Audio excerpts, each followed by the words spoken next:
Hello and welcome दोस्तों, आप देख रहे हो क्लासिक कॉमेडी से लिरिक चैनल। जी हाँ दोस्तों, आज हम जिस मूवी को हिंदी में एक्सप्लेन करने वाले हैं उस मूवी का नाम है अवतार द वे ऑफ वाटर, जो कि हाल ही में हॉलीवुड की रिलीज़ होने वाली फिल्म है।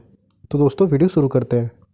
ये कहानी जेक के बारे में है जो कि पेंडोरा प्लेनेट का रहने वाला है। ये अपनी फैमिली के साथ बहुत खुश होता है जिसमें इसकी वाइफ और बच्चे हैं। ये बताता है कि मेरे अपने बच्चों के अलावा मैंने 2 बच्चे भी अडॉप्ट किए हुए हैं, जिनमें एक मेरी ही पुरानी साथी की बेटी है जो उसको पैदा करने के बाद मारी गई, और एक और बच्चा है जो कि इंसानों का ही है, क्योंकि आज से कुछ सालों पहले इंसान इस प्लेनेट पर रहने के लिए आए थे जहाँ पे मैं अभी रह रहा हूँ। लेकिन जब वो वापस जमीन की तरफ चले गए तो ये बच्चा इधर ही रह गया। तब से ये मेरे साथ ही रहता है। ये सब बच्चे आपस में बहुत खेलते और एक दूसरे का काफी ख्याल भी रखते हैं। जेक अपने सब बच्चों को सब सिखाता है, जैसे कि तीर चलाना, मछली पकड़ना और भी बहुत कुछ। ये सब बड़े छोटे खुश तो होते हैं, लेकिन एक रात जेक और उसकी वाइफ आसमान में चमकता हुआ एक सफेद तारा देखते हैं। तो जैसे ही करीब आता है तो पता चलता है कि ये तो इंसानों की स्पेसशिप है, तो एक बार फिर से इनकी प्यारी दुनिया में रहने के लिए आ रही है। इंसानों की स्पेसशिप से निकलने वाली आग की वजह से जंगल में आग लग जाती है, जिससे बहुत से जानवर मारे जाते हैं और बहुत नुकसान होता है। इसके अंदर से इंसान निकलते हैं जो बड़े बड़े रोबोट्स के अंदर बैठे हुए थे, और इनकी बहुत बड़ी गाड़ियां भी थी जो रास्ते में आने वाली हर चीज को कुचल रही होती हैं। जबकि जेक और उसकी वाइफ के पास इस तबाही को देख के रोने के अलावा कुछ भी नहीं बचता। पता नहीं इंसान कब इंसान बनेंगे। खैर, अब लैब को दिखाया जाता है जहाँ एक नीले रंग का इंसान जो बिल्कुल जेक और उसकी फैमिली जैसी शक्ल का लग रहा था, वो बेकाबू होकर उठता है और आसपास के लोगों को मारने लगता है। उसको उसका साथी कंट्रोल करते हुए बताते हैं कि आप हमारे कॉलोनल हैं, यानी कर्नल हैं, और आप इंसान ही हैं। हमने आपके मरने के बाद आपको मॉडर्न टेक्नोलॉजी की मदद से ऐसी बॉडी दे दी है जिस वजह से आप इस प्लेनेट पे जिंदा रह सकेंगे। आप दिखने में इस प्लेनेट के लोगों जैसे ही लगेंगे, तो आपको फिक्र करने की कोई जरूरत नहीं है। इसी तरह बहुत से इंसानों को ऐसी बॉडी दे दी जाती है, जो कि हम इन कर्नल के आसपास खड़े लोगों में देख भी सकते हैं। दूसरी तरफ जेक और उसके साथी इंसानों को रोकने के लिए उनकी ट्रेन को तबाह कर देते हैं, जिसमें उनके हथियार और खाने का सामान जा रहा था। ये लोग खुद उड़ने वाले क्रिएचर्स पर थे और इंसानों के हेलीकॉप्टर्स को भी तबाह करने के बाद उनका सामान लूट लेते हैं। जब कर्नल को इस होने वाले नुकसान का पता चलता है तो वो जेक को मारने का प्लान करता है, क्योंकि जेक ही है जो नावी लोगों का लीडर है। बेसिकली जेक और उस जैसे दिखने वाले लोगों को नावी कहा जाता है। ये सभी वो लोग हैं जो जंगलों में रहते हैं और इन्हीं ने ट्रेन पर अटैक भी किया था। लेकिन कर्नल की सीनियर ऑफिसर उसको बताती है कि हमने जब भी जेक के जंगल में अपने जहाज भेजे तो उनके उड़ने वाले क्रिएचर्स ने हमेशा उनको तबाह किया। तुम ही हमारी उम्मीद हो जो कुछ कर सकते हो। तो कर्नल जंगल में अपने कुछ साथियों के साथ पैदल जाता है जहाँ पर जेक के बच्चे खेल रहे थे। वो अपनी तरफ इंसानों को आता देखकर अपने फादर को बताते हैं, लेकिन उसी वक्त इंसान उनको पकड़ लेते हैं। कुछ ही देर में जेक की वाइफ वहाँ पर पहुंचकर एक इंसान के सर से तीर आर पार कर देती है। दोनों में लड़ाई शुरू हो जाती है। जेक की वाइफ अपनी बाकी बच्चों को तो बचा लेती है, लेकिन कर्नल उसके उस बेटे को उठा के अपने साथ ले जाता है जो इंसानी शक्ल वाला बच्चा था, जिसको इन्होंने अडॉप्ट भी किया हुआ था। जेक की वाइफ अपने बच्चे को लेके परेशान ही थी कि जेक कहता है कि हमें इस जंगल को छोड़कर जाना होगा, क्योंकि मैं यहाँ का लीडर हूँ और वो कर्नल मेरे पीछे है। क्योंकि जब पहले इंसान यहाँ आए थे तब मैंने ही कर्नल को मारा था। क्योंकि वो नीले जिस या एवाटार में जिंदा होकर दोबारा आया है तो वो मुझे मारना चाहता है। अगर मैं, तुम और हमारी मुकम्मल फैमिली यहाँ से चली गई तो हम अपने कबीले के बाकी लोगों की जान बचा सकेंगे, क्योंकि हमारा पकड़े जाने वाला बच्चा जल्द ही हमारी लोकेशन बता देगा कि हम कहाँ रहते हैं और इंसान यहाँ तक पहुँच जाएंगे। जेक की वाइफ जाना तो नहीं चाहती, लेकिन आखिरकार मान जाती है। जबकि दूसरी तरफ इंसान जेक के बच्चे पर जुल्म कर कर उसके घर का पता पूछ रहे होते हैं, लेकिन वो हिम्मत करता है और कुछ भी नहीं बोलता। तभी कर्नल आकर उनको रोकते हैं और कहते हैं कि ये इंसान है तो इसे हम इंसानों की तरह बात करेंगे। ये उसकी तरफ दोस्ती का हाथ बढ़ाकर बताता है कि मैं तुम्हारा असली फादर हूँ, और आखिरी बार जब मैं दुनिया में आया था तो मैं जानबूझकर तुम्हें यहाँ छोड़ के गया था, क्योंकि मैं साथ तुम्हें लेकर नहीं जाना चाहता था। लेकिन अब मुझे एहसास है और मैं तुम्हें अपने साथ वापस लेकर जाऊंगा। इस पर वो मासूम बच्चा मान जाता है कि ठीक है, मैं आपको जगह दिखा दूंगा। जबकि दूसरी तरफ जेक और उसकी फैमिली अपने कबीले को छोड़कर अपने उड़ने वाले क्रिएचर्स पर बैठ के यहाँ से बहुत दूर चले जाते हैं, कम से कम कहीं रहने को नया ठिकाना मिले और वो वहाँ पे रह सके।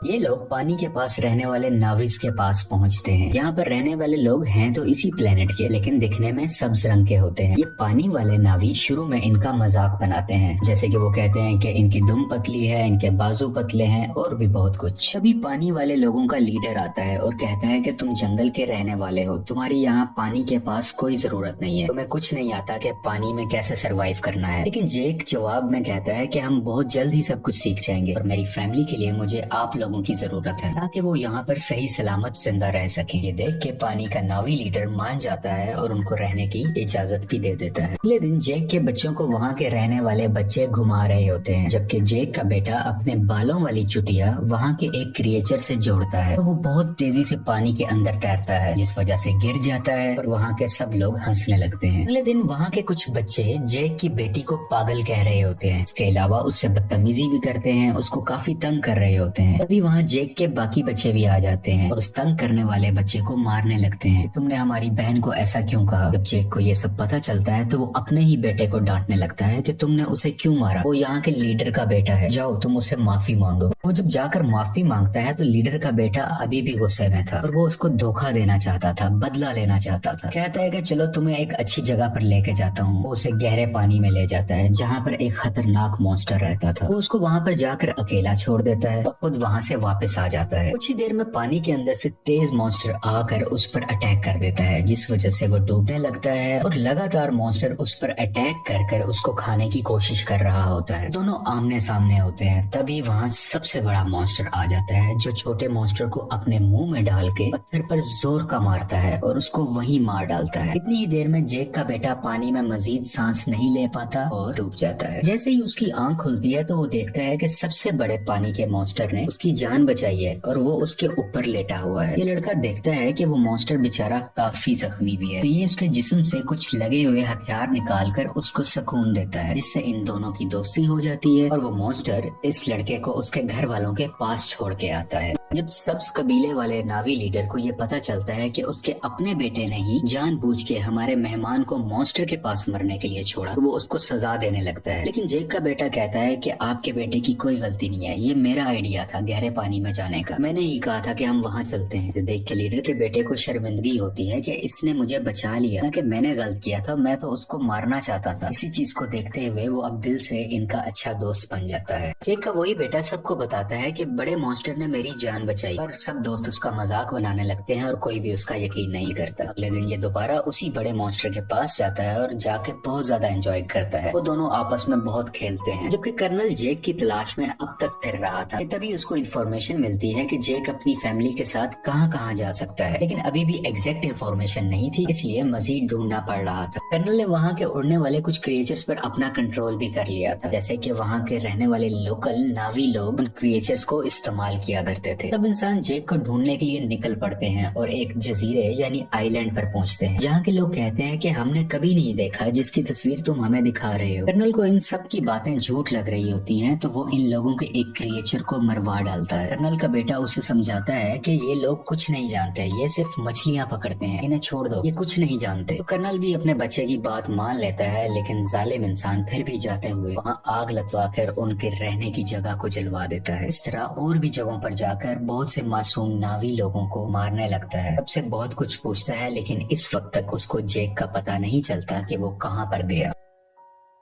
इसी तरह ये सब इंसान पानी वाले एक क्रिएचर को देखते हैं, उस पर भी लोहे की बनी हुई चेन और कुछ छोटे मिसाइल से अटैक करते हैं। इसके अलावा एक ऐसी अल्ट्रासोनिक गन से भी अटैक करते हैं जिससे वो मॉन्स्टर इंसानों पर हमला ही नहीं कर पाता, इंसान इसको बड़े आराम से पकड़ सके। वो बेचारा मॉन्स्टर अपने छोटे बच्चे के साथ तैर रहा होता है, जिसने इंसानों का कभी कुछ नहीं बिगाड़ा था, लेकिन वो दर्द से तड़प रहा था, चीख रहा था और आखिरकार वहीं पर मारा जाता है। उसका छोटा सा बच्चा इर्द गिर्द घूम कर उसको आवाजें दे रहा होता है और इंसान बहुत ही बेशर्मी के साथ खुशी में तालियां बजा रहे थे कि वो अपने मिशन में कामयाब हो गए। ये सब देखकर कर्नल का बेटा काफी तकलीफ में होता है, क्योंकि उसको इन सब जानवरों की फिक्र थी और वो इस होने वाले जुल्म को बिल्कुल बर्दाश्त नहीं कर रहा होता। इंसान उस क्रिएचर को पकड़कर अपने साथ ले जाते हैं, उसके मुंह के अंदर जाकर ड्रिल मशीन से उसके मुंह के ऊपर वाले हिस्से में सुराख करते हैं, जिसके अंदर से एक पीले रंग का लिक्विड निकलता है, जो कि एक ऐसा पानी है कि जो भी पिएगा उसकी उम्र बहुत कम स्पीड से बढ़ेगी, यानी उसको जिंदा रहने के लिए बहुत से साल मिल जाएंगे और वो जल्दी नहीं मरा करेगा। और इस लिक्विड की कीमत भी करोड़ों डॉलर्स में है। इसको ये मार्केट में बेच के बहुत पैसा कमाने वाले हैं। अगले दिन मरने वाले मॉन्स्टर क्रिएचर को सब नावी लोग देख लेते हैं। इसके बाद जेक को बुरा भला कहने लगते हैं कि तुम्हारी वजह से इंसान इधर तक पहुंच गए और अब वो हमारे क्रिएचर्स को मार रहे हैं और बहुत जल्द हमें भी, इसलिए जो भी हुआ सो हुआ। ग्रीन नावी लीडर कहता है कि हम इंसानों से मुकाबला करेंगे। इसकी कुछ देर बाद ही जेक का बेटा सबसे बड़े मॉन्स्टर से एक बार फिर मिलने जाता है और देखता है कि उसके ऊपर एक एंकर जैसी डिवाइस लगी हुई है, जिसकी वजह से उस मॉन्स्टर को उस डिवाइस ने वहीं रोका हुआ था और वो वहां से हिल ही नहीं पा रहा था, क्योंकि इंसान उस लिक्विड को हासिल करने के लिए और भी मॉन्स्टर्स को मारने का इरादा रखते हैं। और इस बार बारी है जेक के बेटे के बड़े मॉन्स्टर की, जो साइज में भी बहुत बड़ा है और उसमें से लिक्विड भी बहुत ज्यादा निकल सकता है। इसलिए इंसान अब इस मॉन्स्टर को मारना चाह रहे हैं। बेटा और बाकी भी उसके पास होते हैं, जबकि इंसान इस तरफ बढ़ रहे होते हैं। कर्नल भी इन बच्चों को वहाँ दूरबीन से देख लेता है। जेक और लीडर को पता चलता है कि उनके बच्चे खतरे में हैं और वो अपने हथियार उठाकर उन्हें बचाने के लिए निकल पड़ते हैं। बहुत मुश्किल से बच्चे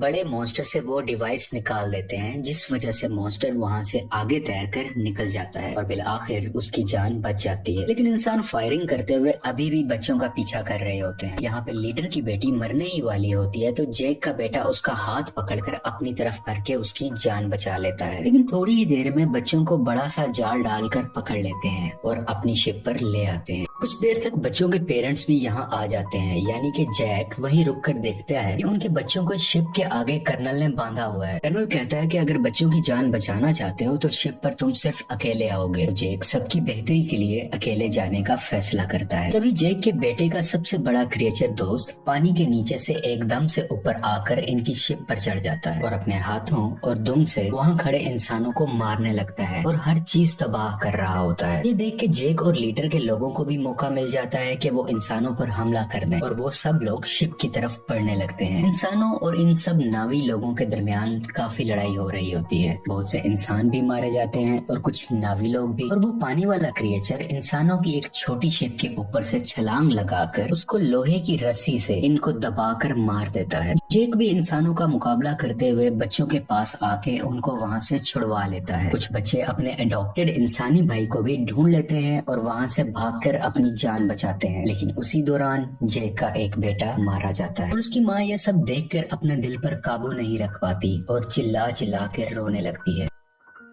जेक के दो बच्चे फिर से कर्नल ने पकड़ लिए होते हैं और वो लोग इंतजार कर रहे होते हैं कि जेक इनको बचाने आएगा और इसी मौके को देखते हुए हम उसे मार डालेंगे। जेक वहाँ बड़ी खामोशी से आकर धमाका करता है, जिससे हर तरफ आग ही आग हो जाती है। बहुत से इंसान भी मारे जाते हैं। उसकी वाइफ भी बहुत से इंसानों को अपने तीर से हमेशा के लिए खत्म कर देती है और एक इंसान को गुस्से वाली आंखें दिखाते हुए मार डालती है, क्योंकि अभी अभी उसने अपना बेटा खोया था। उसकी आंखों में दर्द था। मौका देखते हुए कर्नल जेक की बेटी की गर्दन पर चाकू रख के उन सबको हथियार डालने का कहता है। लेकिन उसी दौरान जेक की वाइफ वहाँ आकर कर्नल के ही बेटे की गर्दन पर चाकू रख देती है, जिसको देखते हुए कर्नल को उसकी बेटी को छोड़ना पड़ जाता है। अब फाइनली कर्नल और जेक की आपस में हैंड टू हैंड लड़ाई होती है। इसमें बहुत मुश्किलों के बाद जेक कर्नल का गला अपने हाथों में दबाकर उसे मार देता है और आखिरकार ये जालिम कर्नल पानी में डूबने लगता है। लेकिन कर्नल का बेटा उसे डूबने से बचाकर पानी के ऊपर ले आता है, क्योंकि कर्नल ने उसकी जान जो बचाई थी जब जेक की वाइफ ने उस पर चाकू रखा हुआ था। जब कर्नल कहता है कि बेटा मेरे साथ आओ, तो वो उस पर गुस्सा कर अपनी फैमिली के पास चला जाता है, यानी कि जेक के पास। और इसको देखकर जेक की फैमिली भी बहुत खुश होती है और उसको पहले की तरह ही प्यार करती है। फिर में जेक अपने मरने वाले बेटे को पानी के अंदर दफना देता है और उस वक्त उसको सब पुराना याद आ रहा था कि मेरा बेटा जो आज मरा है उसको मैंने कैसे अपने हाथों में उठाया था जब वो पैदा हुआ था और आज अपने ही हाथों से दफन भी कर रहा हूँ। तो दोस्तों आज के लिए बस इतना ही। आपको ये वीडियो कैसी लगी कमेंट करके जरूर बताना और दोस्तों हमारे चैनल को सब्सक्राइब कर देना, वीडियो को लाइक कर देना। Thank you for watching.